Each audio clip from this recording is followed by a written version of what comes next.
Hello students, my self प्रीति बेरुआ। आज हमारा spectroscopy का 6th लेक्चर है। पिछले लेक्चर में हम रोटेशनल स्पेक्ट्रोस्कोपी की बात कर रहे थे और रोटेशनल स्पेक्ट्रोस्कोपी में हमने रिजिड डायटोमिक रोटर का एग्जांपल लेकर उसके लिए रोटेशनल एनर्जी, उसके लिए सिलेक्शन रूल्स के बारे में बात की थी।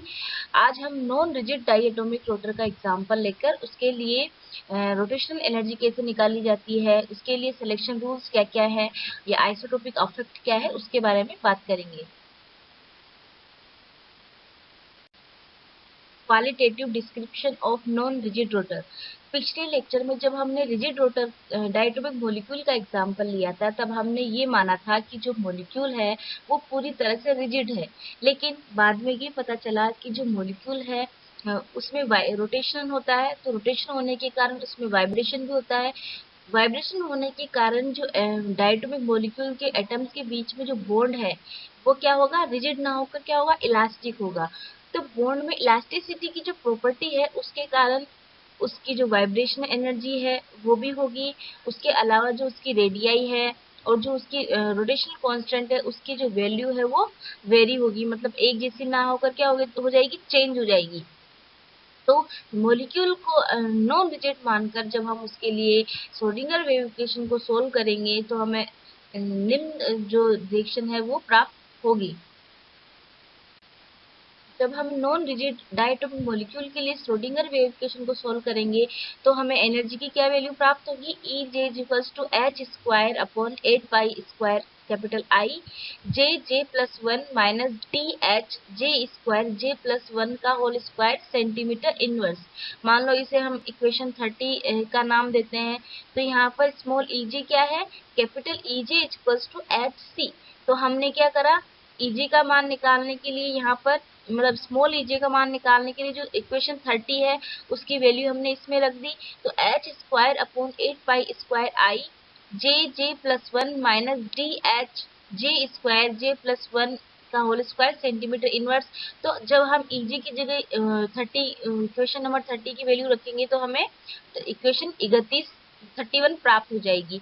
यहाँ पर कैपिटल बी क्या है, रोटेशनल कांस्टेंट है, और कैपिटल डी क्या है, यहाँ पर सेंट्रीफ्यूगल डिस्टॉर्शन कांस्टेंट है, जिसकी जो वैल्यू हम कैसे निकालते हैं, capital D is equals to 4b cube upon nu square. ये जो फॉर्मूला है इक्वेशन 30 है वो बहुत इंपॉर्टेंट है, क्योंकि एग्जाम में जो नॉन रिजिड रोटर जो आपका डायटोमिक मॉलिक्यूल है उसके लिए आपको कैपिटल डी की वैल्यू निकालने के लिए बोल सकते हैं, रोटेशनल कांस्टेंट निकालने के लिए बोल सकते हैं। तो ये फॉर्मूला आपको याद करना है।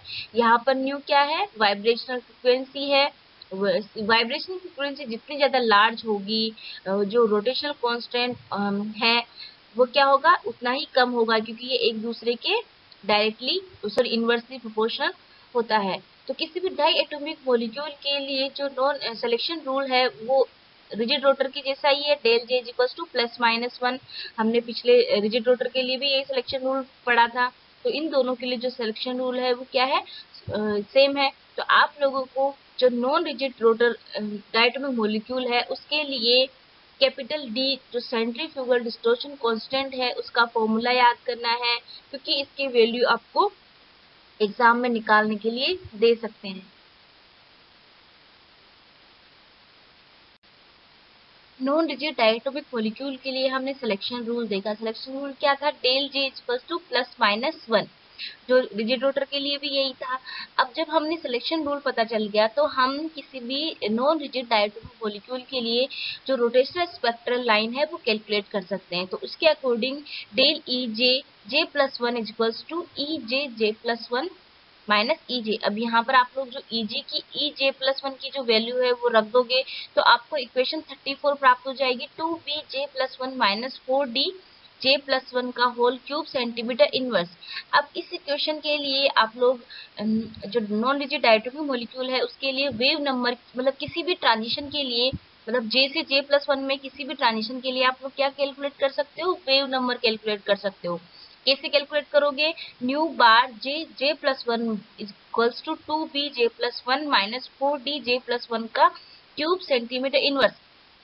अब मैंने बताया कि आप लोग किसी भी ट्रांजिशन के लिए वेव नंबर की वैल्यू कैलकुलेट कर सकते हो। तो मान लो हम 0 से 1 ट्रांजिशन के लिए यहाँ पर जे क्या है, वेव नंबर रोटेशन नंबर है, तो उसके लिए अगर आप लोग जे मान लो 0 से 1 में ट्रांजिशन हो रहा है, तो आप उसके लिए वेव नंबर की वैल्यू कैसे कैलकुलेट करोगे? जे की जगह आप वैल्यू रख दोगे, तो 2b। अब j+1 है तो j की वैल्यू क्या रखोगे? 0, क्योंकि 0 से ट्रांजिशन हो रहा है।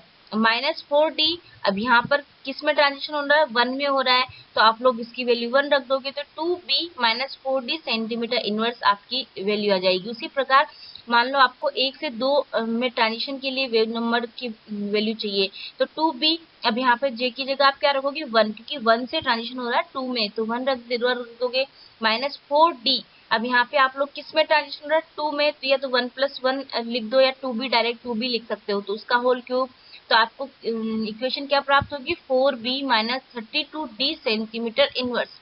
उसी प्रकार अगर मान लो ट्रांजिशन 2 से 3 में हो रहा है जे के, तो आप लोग वो ही उस फॉर्मूले में जे की जगह क्या रखोगे? स्टार्टिंग वाले जे की जगह तो 2 रख दोगे, क्योंकि 2 से 3 में ट्रांजिशन हो रहा है, और उसके बाद -4d 3 रख दोगे आप लोग, या 2 + 1 भी रख सकते हो।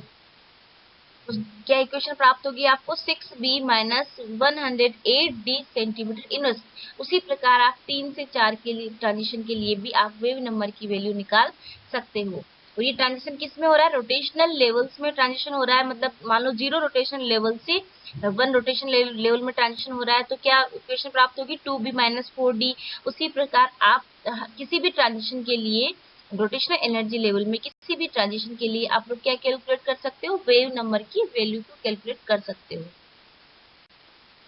अब हम बात करते हैं आइसोटोप इफेक्ट। आइसोटोप्स क्या होते हैं? आप लोग सब जानते होंगे कि ऐसे दो एटम्स जिनके एटॉमिक नंबर सेम है बट उनका मास डिफरेंस है, तो उन्हें हम क्या बोलते हैं? एक दूसरे का आइसोटोप बोलते हैं। फॉर एग्जांपल जैसे हाइड्रोजन के 3 आइसोटोप पाए जाते हैं, हाइड्रोजन, ड्यूटेरियम और ट्राइटियम। तो इन तीनों के जो एटॉमिक नंबर है वो तो 1 ही रहेगा, बट इनका जो एटॉमिक मास है वो क्या हो जाएगा? चेंज हो जाएगा। तो अगर डायटोमिक मॉलिक्यूल में हम किसी एटम को उसके आइसोटोप से रिप्लेस कर देंगे, तो उसका जो एटॉमिक वेट है या जो उसका मास है वो चेंज हो जाने से क्या हो जाएगा? उसका मोमेंट ऑफ इनर्शिया चेंज हो जाएगा, और उसका जो रिड्यूस मास है वो चेंज हो जाएगा। पिछले लेक्चर में आप लोगों ने रोटेशनल कांस्टेंट का फॉर्मूला देखा होगा, कैपिटल B = h/8π²IC।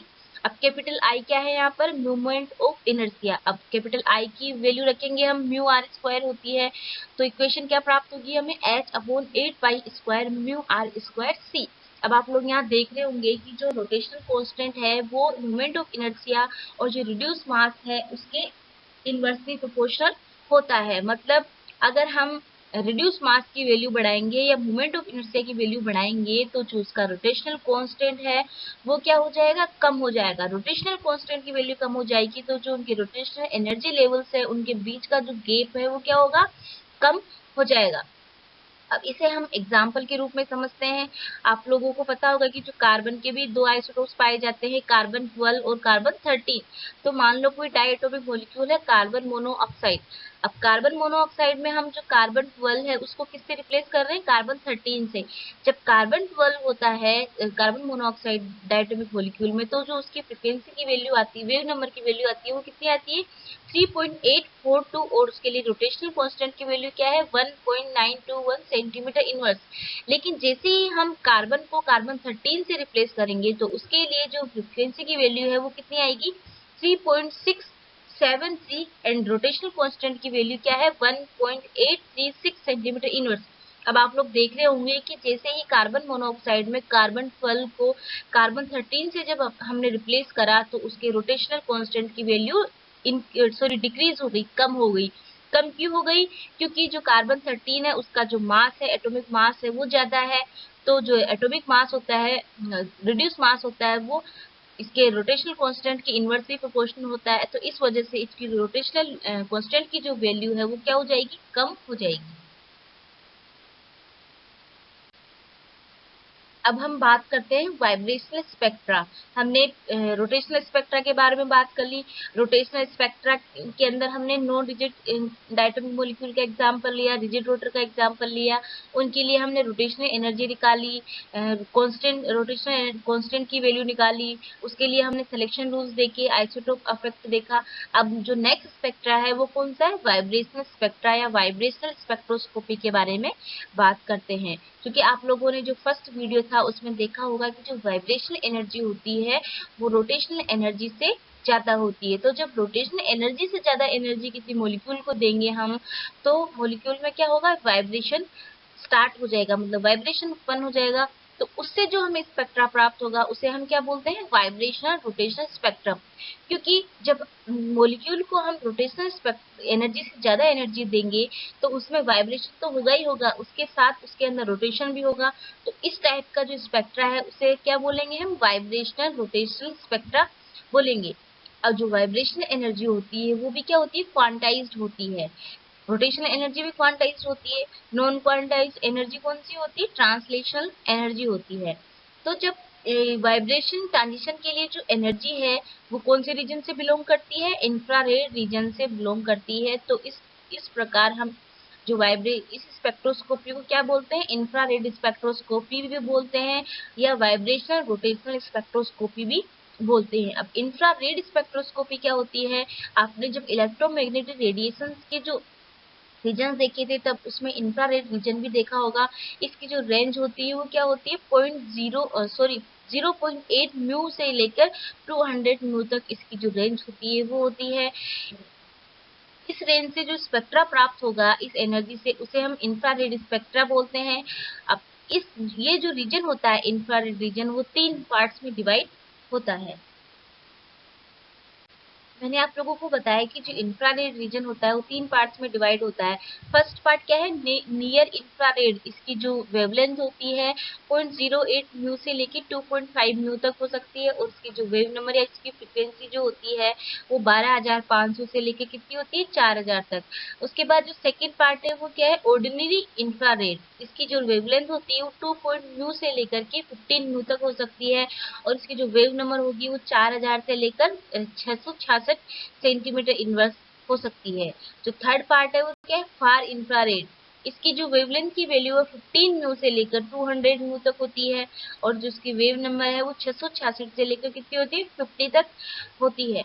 नॉर्मली जो मोस्ट ऑफ ऑर्गेनिक कंपाउंड्स है वो इंफ्रारेड रीजन की जो रेडिएशन है उनको क्या करते हैं, एब्जॉर्ब करते हैं, और इंफ्रारेड स्पेक्ट्रा जो होता है वो शो करते हैं। अब हम इसके एक्सपेरिमेंटल अरेंजमेंट की बात करते हैं, मतलब आईआर स्पेक्ट्रोस्कोपी में इंस्ट्रूमेंटेशन कैसे होता है उसके बारे में बात करते हैं। तो सबसे पहले आईआर स्पेक्ट्रोस्कोपी में सोर्स ऑफ लाइट के रूप में किसको यूज में लिया जाता है, नन्स ब्लोअर को। मैंने पिछले वीडियोस में आप लोगों को जब इंस्ट्रूमेंटेशन पढ़ाया था तब बताया था कि जो आईआर स्पेक्ट्रोस्कोपी है उसमें नन्स ब्लोअर को as a source of radiation हम यूज में लेते हैं। मोनोक्रोमीटर के रूप में किसको यूज में लेते हैं, प्रिज्म या ग्रेटिंग टाइप की जो मोनोक्रोमीटर्स है उनको हम आईआर स्पेक्ट्रोस्कोपी में यूज में लेते हैं। सोलवेंट के रूप में हम वाटर को कभी भी यूज में नहीं लेंगे, क्योंकि जो वाटर है वो आईआर रेडिएशंस को एब्जॉर्ब कर लेता है। तो हम ऐसे सोलवेंट को यूज में लेंगे जो नॉन पोलर हो, मतलब जो आईआर रीजन की रेडिएशन को एब्जॉर्ब ना करता हो। तो कौन कौन से सोलवेंट हो सकते हैं, कार्बन डाइसल्फाइड हो सकता है, क्लोरोफॉर्म हो सकता है, कार्बन टेट्राक्लोराइड हो सकता है, बेंजीन हो सकता है। इनको हम आईआर स्पेक्ट्रोस्कोपी में एज ए सॉल्वेंट यूज में ले सकते हैं। और ये जो सॉल्वेंट है वो गैस भी हो सकता है, लिक्विड भी हो सकता है, सॉलिड भी हो सकता है, सॉल्यूशन फॉर्म में भी हो सकता है। डिटेक्टर के रूप में हम थर्मोफाइल या बोलोमीटर जो डिटेक्टर है उनको यूज में लेंगे। कंडीशंस फॉर इंफ्रारेड स्पेक्ट्रा, कौन सा मॉलिक्यूल आईआर स्पेक्ट्रा देगा और कौन सा नहीं देगा। यूं कहें कि कौन सा मॉलिक्यूल आईआर रेडिएशन को एब्जॉर्ब करेगा और कौन सा नहीं करेगा, उसके लिए कुछ कंडीशंस होती है। फर्स्ट कंडीशन ये है कि वो मॉलिक्यूल आईआर रीजन की रेडिएशन को एब्जॉर्ब करेगा जब उसकी वाइब्रेशन फ्रीक्वेंसी इंसिडेंट रेडिएशन की फ्रीक्वेंसी है उसके बराबर हो जाएगी। जब ये दोनों फ्रीक्वेंसी बराबर हो जाएगी तब मॉलिक्यूल आईआर स्पेक्ट्रा देगा। जो सेकंड कंडीशन है वो क्या है, इलेक्ट्रिक डाइपोल। जब मॉलिक्यूल आईआर रीजन की रेडिएशन को एब्जॉर्ब कर रहा होगा तब उसमें डाइपोल मूवमेंट में कुछ इलेक्ट्रिकल डाइपोल मूवमेंट में कुछ चेंज होना ही चाहिए, यानी कि मॉलिक्यूल में परमानेंट डाइपोल मूवमेंट होना ही चाहिए, तब ही मॉलिक्यूल आईआर रीजन की रेडिएशन को एब्जॉर्ब करेगा। डाइपोल मूवमेंट में चेंज से क्या मतलब है कि उस मॉलिक्यूल में उसके जो कंपोनेंट एटम्स है उनमें स्लाइटली पॉजिटिव और स्लाइटली नेगेटिव चार्ज आना ही चाहिए। फॉर एग्जांपल जैसे H2 N2 O2 जो मोलिक्यूल है वो IR स्पेक्ट्रा नहीं देते। क्यों नहीं देते? क्योंकि इनमें परमानेंट डाइपोल मूवमेंट नहीं होता, ये नॉन पोलर होते हैं। सिमिलरली जो कार्बन डाइऑक्साइड है उसमें भी डाइपोलर मूवमेंट नहीं होता, तो ये भी जो IR स्पेक्ट्रा है वो नहीं देगा। लेकिन जबकि HCl H2O और NO2 मोलिक्यूल है उनमें डाइपोल मूवमेंट होता है, तो ये मोलिक्यूल IR स्पेक्ट्रा शो करेंगे।